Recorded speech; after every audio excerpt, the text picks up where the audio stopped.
I have Rémy on stage. He will talk about Edge AI again. And yeah, stage is yours. 20 minutes. Okay, so hello everyone. Thanks to joining me for this presentation about Edge AI and neural architecture search. So I'm Rémy Vuagniaux, and I will be talking about this stuff. So basically, I will introduce Edge AI. What are the challenges about this technology? The methodology that we create for this problem. I'll talk about our results, and then a small conclusion. But first, of course, I need to present my company, which is CSEM. So I don't know if you are familiar with this company, but we are a research center based all around Switzerland. And we are non-profit. By this, I don't mean that we cannot make profit, that we are bad at making profit. I mean that it's not our goal. Our goal is to gain contract with public and private companies, and then create new products and sell to them so they can do profit themselves. So here are some key products that we have created. So we partner with TISO for the T-Touch, where we are doing the photovoltaic cell, and also the software, which is really low power consumption.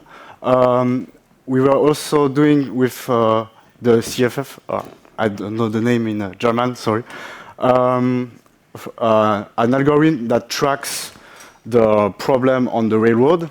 And we are really good at embedded hardware, so we create these kinds of hardware like this small miniaturized atomic clock. Our key core priorities are precision of manufacturing coming from the watch industries, and science of creation. There has been a lot of societal change, so of course we include digital technology and sustainable energy in our creation pipeline. So this work will focus on digital technology, more precisely on data and AI. So speaking about AI, what is Edge AI? So are you all familiar with the term, or? Yeah? Okay, so the next slide are pretty not important for you, but basically, contrary to the common belief, you are not forced to do AI into the cloud with a big GPU cluster. You can put it on edge device like your phone, or maybe your watch, or drones, or even IoT. This comes with a lot of advantages, such as reduced latency, privacy and security, and also power efficiency. For the reduced latency, imagine that you have a self-driving car with a camera that detects pedestrians, or maybe like collision avoidance. So if you do not have Edge AI, you need to transfer the frames to the cloud, process it there, and resend the results directly into the car. So imagine there is a latency, and for example, you have a crash, and you detect it 10 seconds after it. It's pretty not a good idea.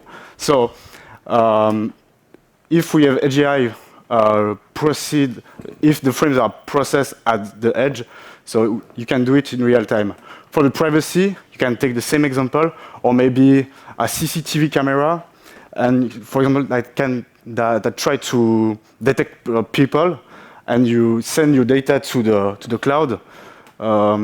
It will be a security breach, because maybe you don't want Amazon or Google to have your private data. And for the power efficiency, I mean, concerning the network, almost 1/3 of the energy consumption is dedicated in those devices that transfer a lot of data to the cloud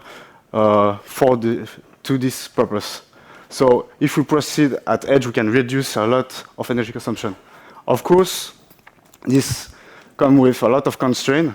For example, those devices have small RAM, because RAM takes a lot of space, but also they take a lot of energy.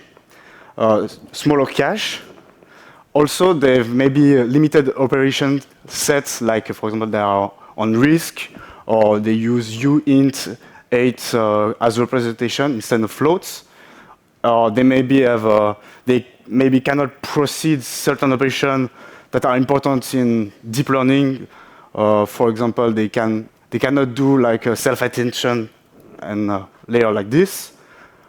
Also, they have limited energy, something that is not really important in the normal deep learning paradigm. For example, imagine that you want to proceed deep learning on drones or mobile phone, so you need to focus on this. There is a lot of challenge also regarding the hardware itself. For example, these are 3 different hardware dedicated to accelerate the deep learning. And for example, they have all different way of processing the data and the algorithm itself. So they have different memory mapping. So it's a mess. It's almost impossible to train a model on it. So how can we find a good architecture for a specific device? When I say architecture, I say a deep learning architecture. So a certain number of layers, etc. Okay. So for this, we need an aware AI. So hardware needs to be taken into account into the loop. That means, for example, on this figure, we can see by simply adding the latency, all the points are different architecture on Cypher 10. And for example, you can see for the same accuracy, you can find really different latency. So by putting constraint that you need, for example, if your hardware is limited to 2 million parameters, you can put a constraint on this axis, or for example, latency. You can see that you find an optimal solution right about here. So it reshaped the problem. But of course, if you need to find the best solution by hand, it takes a lot of time and efforts. So we'll see how we can find the best solution automatically. So here comes our approach. So what we have done is we used a computer vision problem. You can use, we use computer vision problem because a lot of the algorithms we used were proved on this topic. But I'm sure you can use transformers or maybe sequence-to-sequence problem or anything you want. Then you have to design a search space. What is the search space? It's basically all the architecture that fits into your hardware constraint and that fits into your task. So for example, if you have a classification task with maybe 10 class, so you need to design a basic conceptual architecture, and then all sub-architecture will be your search space. Then you have to search on this search space. For this, we use an evolutionary algorithm, which is really efficient and really easy to use. When we obtain the best model possible, we train it using knowledge distillation. Then you post-quantize it, and you can also compile it depending on your hardware, and then you are ready for inference. Okay, so the AI search space, to be more precise, imagine that, as I said before, you have a classification task. So the way you're doing it by hand is you know the input shape, you know the number of class, and so you for example, for a given problem, you will maybe put 3 layers of convolution, 1 final layer at the end, and then it will give you a certain accuracy. You want to improve, so you change. You may be at batch normalization, so it takes time. It's boring, and so it's maybe unfeasible by hand. So the way of doing it is, instead of setting yourself the specific number of kernel, the specific number of layers, you let it. You set it. You create a set of different operations possible, and this the combination of all those operations will be your search space. So once we have a search space, of course, we need to search on it. So has any optimization problem, there is NAS, which stands for Neural Architecture Search, and its goal is basically to find the best architecture for this given search space. There are many ways of doing it. For example, they are gradient-based. That's during the training, they are pruning, or maybe there is a supernet, and you change some part of the supernet to, for example, in this figure, you can see that we change some layers, some neurons for other operation. There are also data-aware NAS, which means from a given data set, we find the best solution for these data sets and on a specific search space. And also there are zero-shot solutions, which means they require no training, so they are pretty fast. But of course, the ultimate goal of NAS is always to optimize or find the best solution, which is, in the end, find the solution with the best accuracy possible.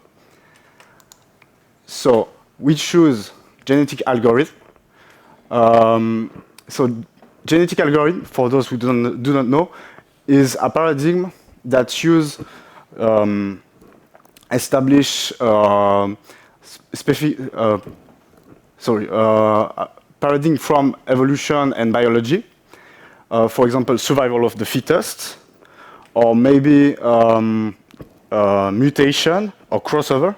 And basically, each architecture is represented by an individual, and each individual has its own genome. You can see, for example, here. So, for example, maybe if two individual crossover, one gene will transfer to the other, and etc.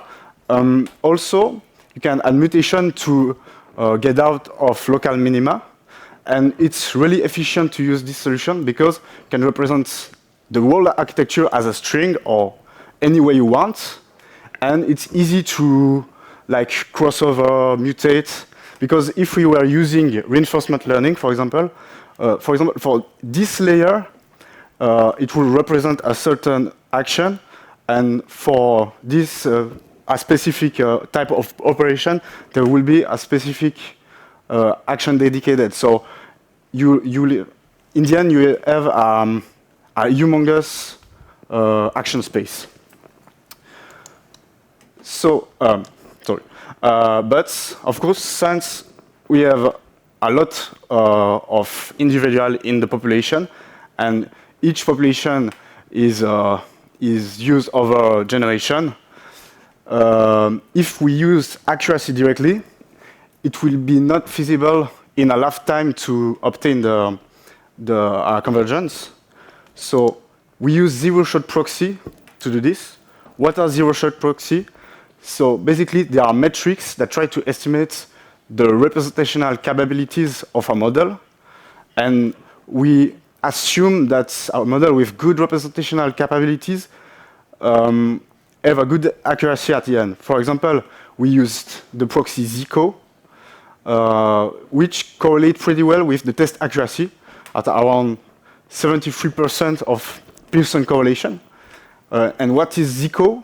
So Zico is like a sum of per layer of gradients of mini batch from the data. So it means that it is aware of the data sets.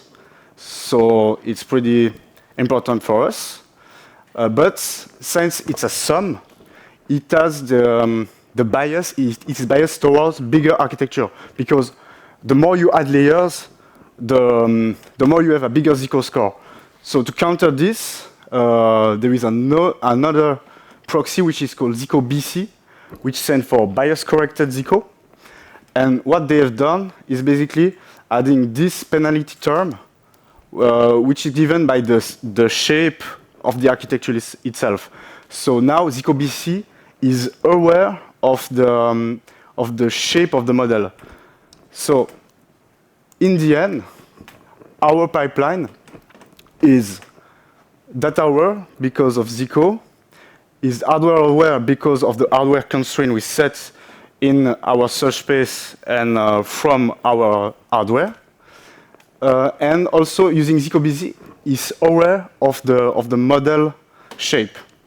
So we tested it on this use case, which is the Cube 200 datasets, which is a collection of birds. We use this use case because it represents well the industry problem. For example, it has up to 100 samples per class, so little to no sample per class, so it's really difficult to train on it without overfitting. And also, it's maybe greenwashing, but we found it cool to use. So, as search space, we use the MobileNet V2, kind of similar architecture. So we use the same residual block as MobileNet V2, but instead of the vanilla version, we let the NAS algorithm choose from any of those different operations.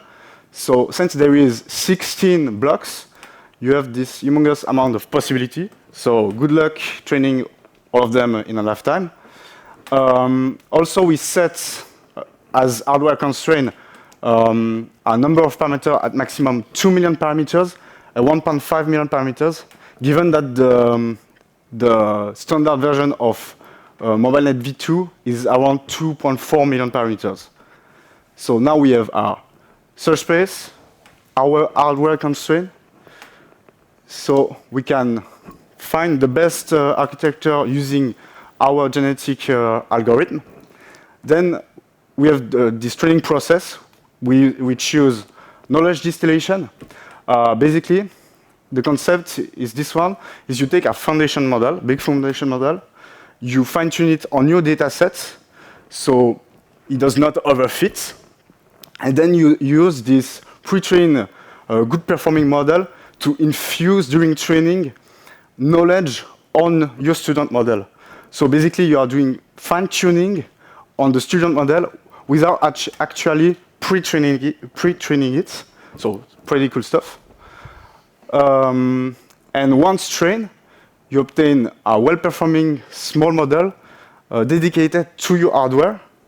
So you can quantize it, maybe compile it for a given hardware, deploy it, and then you can measure it. Speaking of measure, here are some results.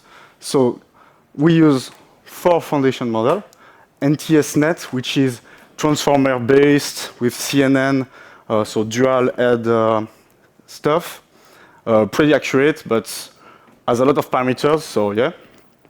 The classic Resident 101 also has a lot of parameters, so cannot be or hardly putable on a embedded hardware.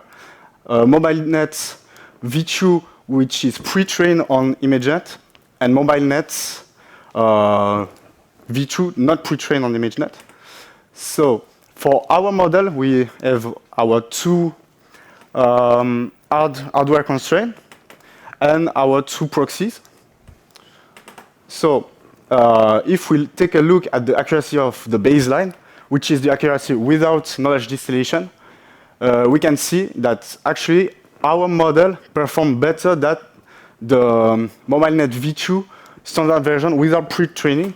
So it means with less parameter, we obtain a better model than the standard version for a given data set and a given hardware. For the accuracy with knowledge distillation, we can see that all the architecture get knowledge and so get much more closer to the MobileNet V2, which is pre-trained. So indeed, it acts as a regularization term, excuse me. And final observation, you can see that between Zico and ZicoBC, the number of flops of ZicoBC is always lesser than the Zico version. So it means that indeed ZicoBC is aware of the structure of the neural network. So now come the conclusion. So I've talked about AGI, the challenge, but also all the potential for business, for reduce energy consumption, sustainability, efficiency, etc. I've shown you our way of doing, of searching on this problem, and I have shown you the results using hardware constraint. Also, looking forward, instead of just simply using hardware constraint, we can maybe also use other constraint all at once and optimizing it on it, just like a multi-objective problem. So it will be a nice thing to do. And as a community, we should also address okay, it's okay? Okay. As a community, we need to focus on this hardware and software problem because for now it's impossible you need to stick to one solution for a dedicated hardware because it's impossible to transfer some model to other. So we need to really focus on that. We need also to define clear benchmarking methodology because, for example, if we were using spike neural network, I don't know if you know the term, but spike neural network, it's really hard to compare to normal neural network because there is no benchmark possible. And also we need to advance in non-von Neumann architecture like neuromorphic hardware, which will be more suitable for AI, and it will be less latency, more efficient, and also more sustainable. And with this, I've terminated, so check out our paper. And if you have some questions, I'm happy to answer them. So, who wants to be first? We only have 3 minutes left for questions, but that should be enough for one or two. Who has a question? There's one. Of course. You are the AGI. Yeah. Okay. Yes, I am. What do you think about apply this effort in NAS instead of training well done and pre-trained no architecture and fine-tuning and pre-fine-tuning with a large amount of data? So do you see still an advantages in putting such effort in NAS instead of training with a huge pre-training with a huge amount of data? I mean, there are two separate problems because we have seen a lot of, for example, how can I say this? I mean, knowledge distillation is like a regularization term, excuse me. So it's always nice to have, but if you focus on your search space, yeah, you need to focus. I see your point. That's you need to find better way of doing NAS instead of using knowledge distillation. That's what you're talking about. Yes, or instead of doing NAS, you get an architecture that is just fine-tuned for other tasks. So you know that your so feature you architecture use the fine-tuned model, then crop it. Yeah, or, exactly. Okay. Well, it's one way of doing it, but I mean, our perception of the problem is, if you take, for example, biology, you assume that, for example, all the data, for example, you take like a classification task in image processing. So those models are conceptualized always on ImageNet because it's the standard thing to do. And so, for example, the kernel size are adapted for this problem. So maybe for another problem, you have like a big image, so you need big representation. Like in the sound, for example, the representation of the sound is like maybe on 16,000 hertz. Or I don't remember the term, but so you need big window. So you cannot do like this 3x3 convolution kernel. So each problem is different. So by using like data awareness, your